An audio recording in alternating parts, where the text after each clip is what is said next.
মিষ্টি বেবির কথা খুব মনে পড়ছে। যাই গিয়ে দেখে আসি কি করছে। ওহো।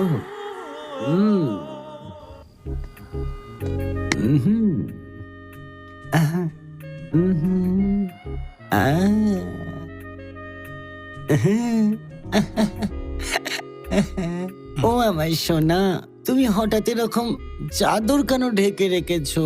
প্রেমিকের সামনে কিসের এত লজ্জা তোমার? সোনা মনা, আমার সোনা। কি আমি ছুলে কারেন্ট লাগছে নাকি বলো? দেখি তো। আহ, উম, আহা, অদ্ভুত তো, আমার হাতে কি জাদু আছে নাকি? কিরম কেঁপে কেঁপে উঠছে। আমার